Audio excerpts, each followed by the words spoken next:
We are mothers, wives, daughters, sisters, entrepreneurs, business owners, career-driven women, professionals, breadwinners.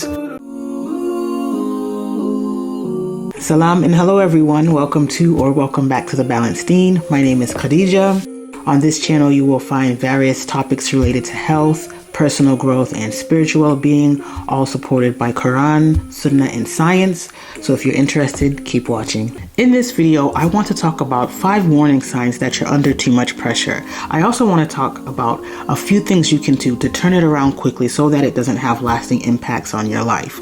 So let's dive in. Bismillah. One of the first warning signs that we are under a lot of stress is we're eating poorly.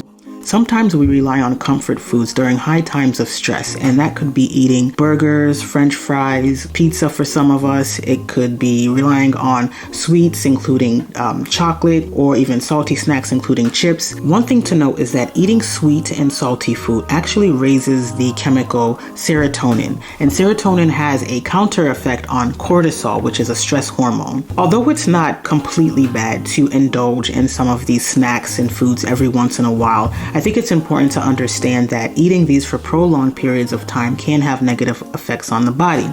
It can throw our hormones way off balance, and sometimes it's hard for us to kind of get back into a normal routine. And I think one of the main things we need to do is to kind of evaluate why we're under stress. It could be home related or work related, and that's something I'm going to get into as we talk about stress throughout this video, because recognizing the warning signs is one thing, but also how to alleviate that stress is also another thing. So let's keep going. The second warning sign that you might be under too much pressure includes exercising less. For some, exercising is great because it helps release endorphins, which are feel-good neurotransmitters, which actually helps the body release stress and reduce cortisol levels.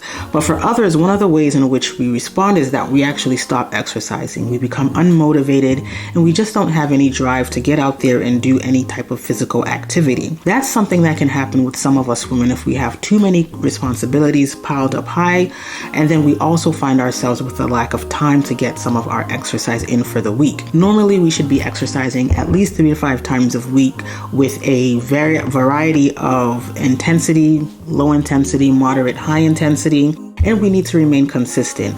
Now, taking a day off or two is okay. You know, I've done it, many of you have done it, but similar to our eating habits, we don't want to get into a situation where we are falling off and we stop exercising altogether. One thing we need to try and do is, in order to cope better, we need to figure out ways to balance our exercise and eating routine. So, for example, if we're so stressed out, perhaps we need to increase our exercise during the week or during the day. Perhaps we need to go for additional walks. Perhaps we need to, lift more weights. One thing we don't want to do is, in trying to cope with the stress, we lessen our activity and then we end up losing progress. So for some of us, we've spent years, months building up our muscle, losing the body fat. We don't want to lose all of the progress that we have made or all of the progress we are striving for.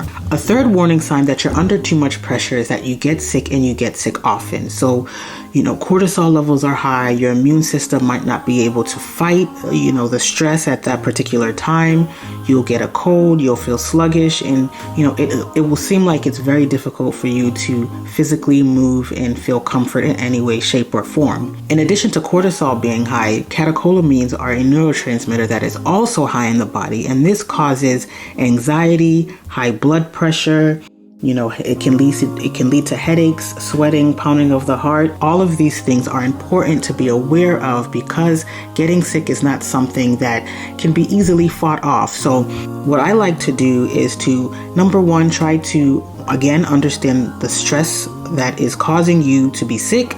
Number 2, prepare yourself. So eat healthy, exercise regularly, and also I like to advise people in my life and myself to take immune shots. So this is, I'm sure many of you have heard of immune boosters. They are concentrated concoctions of ginger, turmeric, probiotics that you take daily or every other day or weekly. And these just help your immune system build up. I've given them to my children. They have a distinct flavor and a distinct taste, but I do believe that immune boosters are good and healthy for you. The fourth warning sign that we're under a lot of pressure or under too much pressure is that we become emotionally detached and disconnected from things that are actually really important to us. For example, I in the past may have been so stressed out about a particular situation or a particular project or a particular situation going on in my home that when one of my younger children came to me for help with homework, I may have told them I'll get to it later, or I may have delegated an older sibling to help them with their homework, and I never got around to checking it. And so then when I saw the results a few days later or a week later, I'm like, okay, my child forgot to write their name on the paper. There are no punctuation marks on these sentences, or the homework wasn't done at all. And some of you might consider this a small example or not that big of a deal, but I think that we just need to center ourselves and hone ourselves in. Children are a trust given to us by Allah subhanahu wa ta'ala, and I think that it's important for us to remember that as we're going through these moments in our lives that are causing us so much stress, is to be able to center ourselves and to remember what's important and be attentive to the things that are important in our lives. So yes, there's work, there's business, but I think we should continue to make sure we be mindful of our children and the things that they're going through, because we are there to guide them and, raise them as best as we can into adulthood, inshallah. And the fifth and final warning sign that we're under a lot of pressure is that our belief system and our prayer starts to waver. Many of you sisters can relate, because we find ourselves now having shaky faith. And it's not shaky in the sense that we are questioning, our creator, but we are becoming lax in what we're normally used to doing. So we're no longer praying salah on time. Our dhikr has decreased significantly. One of the things is that we need to remember that being consistent is key. Allah loves when we are consistent. So if we stop being consistent in relation to our deen, it becomes very dicey. We don't want to fall off so far that we're having a hard time getting back on track. As women, as Muslim women, it's fact. We have children, spouses, parents, in-laws to take care of, and we are also pharmacists, police officers, lawyers, engineers, chaplains, teachers, students. We have a lot on our plate.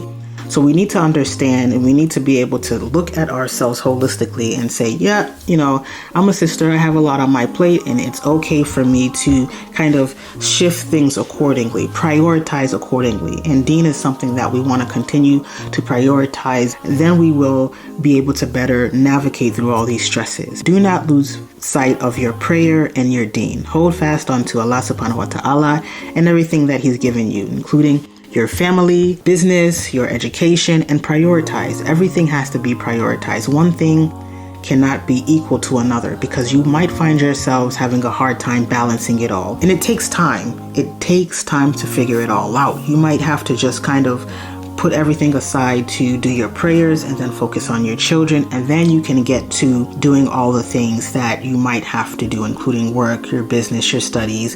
And then at the same time, do your best to eat healthily, build up your immune system, continue to exercise. Don't let that fall. Even if you have to reduce it a little bit during the week, I think that's okay. That's acceptable. We've all been there before. And try your best to pay attention to the things that matter most in your life, because as you're prioritizing, as you're making your way, you will find yourself having to put some things or some priorities on the back burner, and that may be okay. In this video, I discuss additional ways to help you alleviate stress and to eat healthily and to become more mindful of the things that are going on in your life. Inshallah, this video has been beneficial for you. Please like, comment, and subscribe, and inshallah, see you in the next video. Take care. Masalam.